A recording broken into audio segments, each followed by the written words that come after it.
장애인 문화복지신문 제355호 제9면 기사입니다.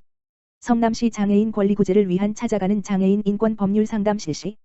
성남시 장애인 권리증진센터 센터장 오세나는 10월 14일 금 찾아가는 장애인 인권 법률 상담을 진행했다고 밝혔다. 사기 등으로 인한 경제적 피해 사례뿐만 아니라 금전 문제, 직장 내 괴롭힘, 가정폭력 등의 다양한 사례에 대한 법률 자문을 진행하였으며 전문적인 상담을 위해 센터 자문 변호사인 법률사무소 지율 S&C 이정민 변호사가 맡아 진행했다. 이번 상담은 장애인 인권과 더불어 일상적인 법률 자문이 필요한 분들을 대상으로 진행했다. 센터 관계자는 무료 법률 상담을 통해 장애 또는 다양한 분야의 법적인 문제로 인한 심리적 부담감과 궁금증이 해소되며 실질적인 권리구제가 되었으면 한다고 전했다. 성남시 장애인권리증진센터는 장애인의 인권 사각지대가 발생하지 않도록 찾아가는 인권 법률 상담을 진행해왔다. 장애로 인한 인권 침해에 대한 상담을 원하는 성남시 거주 장애인은 성남시 장애인권리증진센터 지역번호 031-725-9507로 문의하면 된다. 성남 글로벌 헬스케어 컨벤션 27에서 29일 개최. 성남시는 오는 10월 27일부터 29일까지 시청 일원에서 2022 성남 글로벌 헬스케어 컨벤션을 개최한다. 5회째를 맞는 이번 성남 글로벌 헬스케어 컨벤션, 옛 성남 국제의료관광 컨벤션, 은 인공지능, 빅데이터 등 내차 산업 기술을 결합한 성남시의 의료관광과 헬스케어 산업을 국내외에 널리 알리기 위한 온오프라인 행사로 마련된다. 시는 컨벤션 첫날 오전 10시 시청 온누리에서 개막식을 시작으로 사흘간 성남 의료관광 헬스케어 전시 행사, 27에서 29일, 시청 로비 야외광장, 비즈니스 상담회, 27에서 28일, 한누리, 국제 콘퍼런스, 27에서 28일, 온누리, 시민건강강좌, 29일, 온누리 등의 행사를 연다. 온라인 참여 창구는 성남 글로벌 헬스케어 컨벤션 공식 홈페이지, 유튜브, 채널명 성남의료관광, 다.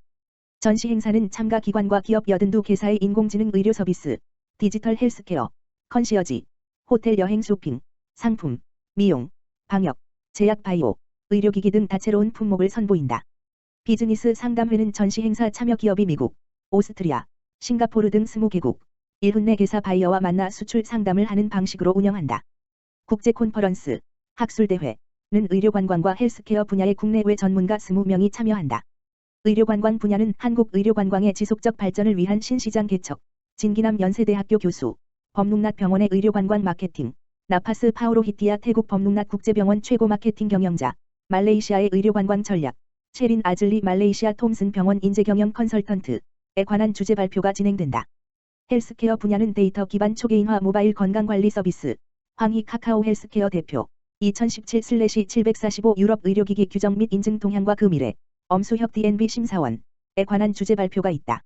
각 발표를 통해 코로나19가 가져온 의료관광과 헬스케어 분야의 변화를 진단하고 미래 전략을 제시한다. 시민건강강좌는 개그맨 김대휘 씨의 사회로 의사, 한의사, 교수 등이 당뇨와 혈당 관리, 거북목, 일자목에 대한 설명과 운동 방법 소개, 임신이 잘 되는 방법에 대하여, 내 마음속의 어린아이, 생각으로 나를 지키기, 정신건강의 상수와 변수들 등 5개 강연을 한다. 성남시 우수 작은 도서관 인증제 첫 도입. 성남시는 올해 처음 우수 작은 도서관 인증제를 도입해 구맨휴 작은 도서관, 여수동, 과 채기랑 작은 도서관, 상대원동을 선정했다고 14일 밝혔다.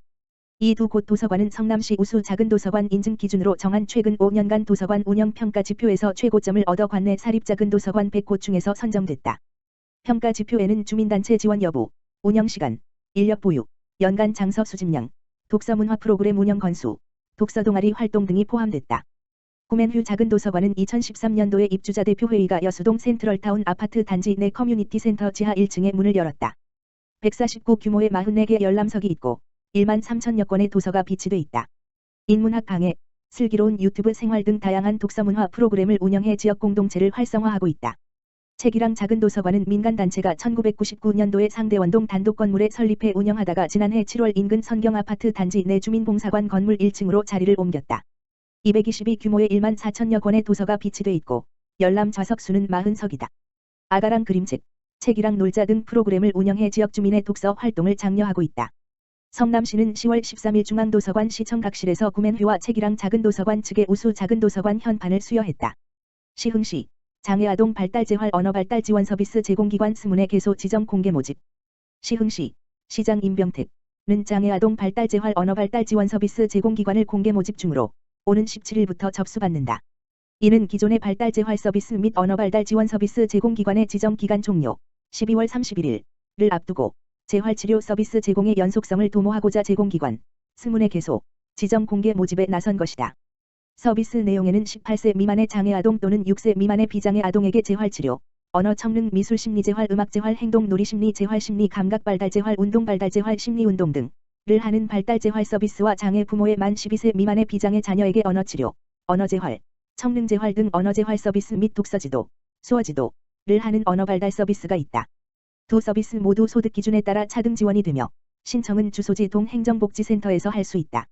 제공기관 지정 공모 기간은 10월 11일부터 19일까지 9일간이며 접수 기간은 17일 오전 9시부터 19일 18시까지다. 모집 공고를 통해 제공기관 지정 신청을 받아 기관에 대한 시설 기준 적격 여부 점검과 소방 점검을 실시하고 관련 전문가들의 심의를 거쳐 지정할 예정이다.